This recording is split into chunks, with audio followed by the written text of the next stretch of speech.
நல்லூர்ல சங்கரன் கோவில்ல இந்த 3 மொழி கொள்கைக்கு எதிராக பெயிண்ட் டப்பாவை தூக்கிட்டு போய் திமுக காரங்க அழிக்கிறன்னு கிளம்பி போனான்.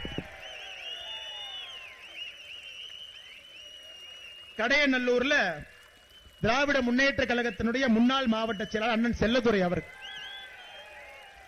போயிட்டார்.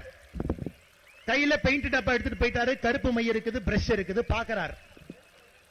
இதுல ஹிந்தி எதுன்னு சொல்லி கொடுக்கலையா நமக்கு? 3 மொழி இருக்கு. ஆங்கிலமும் படிக்க தெரியல, ஹிந்தியும் படிக்க தெரியல, எனக்கு தெரிஞ்ச தமிழும் படிக்க தெரிஞ்சிருக்காது. நம்ம தலைவர் 3வது மொழின்னு சொன்னாரு. ஏக் தோ தீன், 1 2 3 அடிடா 3வது அழிச்சார். அது பார்த்தா ஆங்கில மொழி. தமிழ்நாட்டில் எல்லாரும் பார்த்து என்னையாது நீ போய் இந்திய டப்பா எடுத்து பெயிண்ட் டப்பா வச்சு இந்தி அழிச்சா கூட ஏத்துக்கிறோம், அது கூட சண்டை போட்டுக்கலாம். உனக்கு இந்தி மொழி அழிக்கிறேன்னு தெரியாம போய் ஆங்கில மொழி அழித்துக்கிட்டு ஒரு திராவிட முன்னேற்ற கட்சி கழகத்தினுடைய முன்னாள் மாவட்ட செயலாளர் சொல்லிட்டு திரியா உனக்கு வெக்கமா இல்லையா? இன்னொருத்தர் மக்களால் ஓட்டு போட்டு இன்னைக்கு எம்எல்ஏவாக இருக்கக்கூடிய சங்கரன் கோவிலுடைய சட்டமன்ற உறுப்பினர் அண்ணன் ராஜா.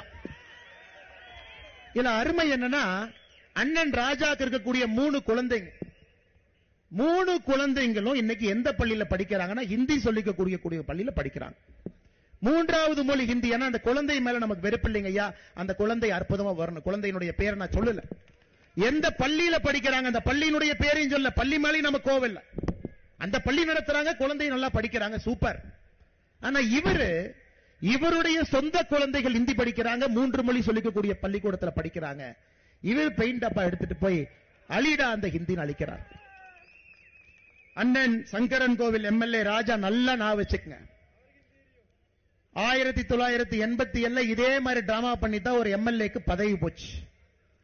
நீங்கள் எடுத்த அரசியல் பிரமாண சட்டத்திற்கு எதிராக வேலை செஞ்சீங்கன்னு பதவி போச்சு. நீங்களும் விரைவில் பதவி போகும்.